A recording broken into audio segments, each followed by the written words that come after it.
श्रीमान सभाध्यक्ष, एक हातमा तराजु र अर्को हातमा कलम बोकी तयार रहनुभएका मेरा निर्णायक मण्डल, आदरणीय गुरुवर्ग एवं मेरा सम्पूर्ण सहभागी एवं असहभागी साथीहरूमा स्वीकार्नुहोस् म दीपिका जोशीको तर्फबाट न्यानो अभिवादन। आजको यस वाद विवाद प्रतियोगितामा सामेल हुन पाउँदा आफूलाई ज्यादै भाग्यमानी महसुस हुँदैछ।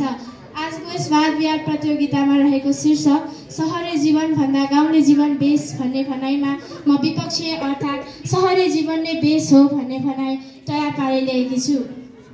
सहर एक विकसित ठाउँ, एक विकसित स्थान जहाँ कसलाई चाहिँ त्यहाँको सुविधा सेवाहरू अपनाउन मन लाग्दैन र अर्को ठाउँमा गाउँ जहाँ अहिलेसम्म पनि अन्धविश्वास कुरीति प्रथाहरूले खारेको छ।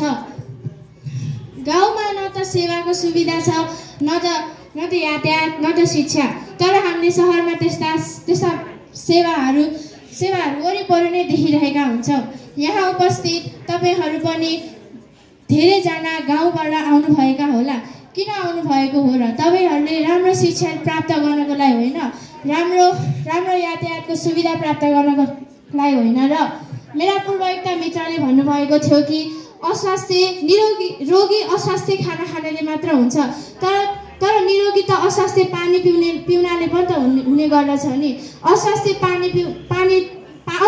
अब पानी जन्ने रोग सहरमा लाग्छ कि गाउँमा लाग्छ आफै नै विचार गर्नु होला।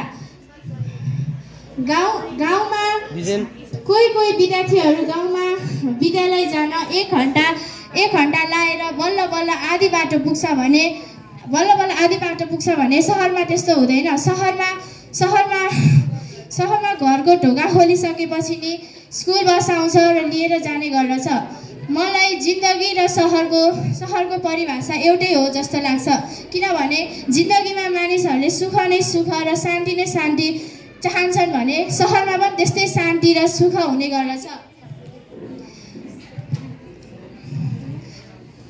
गाउँमा कतिको मात्र अन्धविश्वास छ भन्ने कुरा यो उदाहरणले थाहा पाइहाल्छ नि। जस्तै एउटा गाउँको घरमा गर्भवती महिलाले छोरा जन्माइन् भने त्यहाँ त्यो छोराको हेरचाह रेखदेख सबै जान्ने गर्छ र त्यो आमालाई पनि माया र सेवा गर्नुहुन्छ।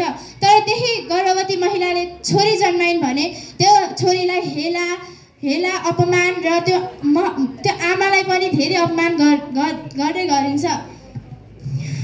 त्यसैले हामीले सहरमा देखेका सपनाहरूलाई साकार बनाउनु पर्छ र गाउँमा देखेका सपनाहरू सपना मात्रै हुने गर्दछ। हामीले सहरमा संस्कृतिहरू कहिले पनि भुल्दै गएकै छैनौँ।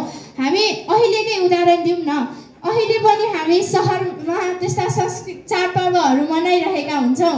अहिले घर आँगनमा यदि केही चाडपर्व आएछ भने पुरै घर आँगन नै खुसियालीका साथ मनाइने गर्दछन्। यति मात्र होइन, कुनै एक दिनको मात्र चाडपर्व भए पनि विद्यालय कार्यालयमा सार्वजनिक बिदा पनि दिने गर्दछ। हामीले सहरमा के मात्र पाउँदैनौँ र हामीलाई चाहिने सब थोक पाइन्छ, तर गाउँमा त्यस्तो हुँदैन। गाउँमा राति न बत्ती हुन्छ न केही शौचालय, गाउँमा सबै फोहोर मात्र हुने गर्दछ, तर सहरमा त्यस्तो हुँदैन। यदि हामीले सबैजना त्यही गाउँमा बस्यो भने देशको विकास कसरी हुन्छ?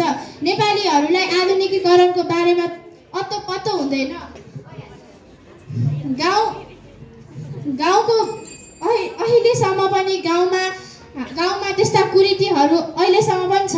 त्यसैले यो अहिलेको जमानामा यो गाउँमा बस्नु भनेको अलि नराम्रो पनि हुने गर्दछ। यति भन्दै म मेरा भनाइहरू यही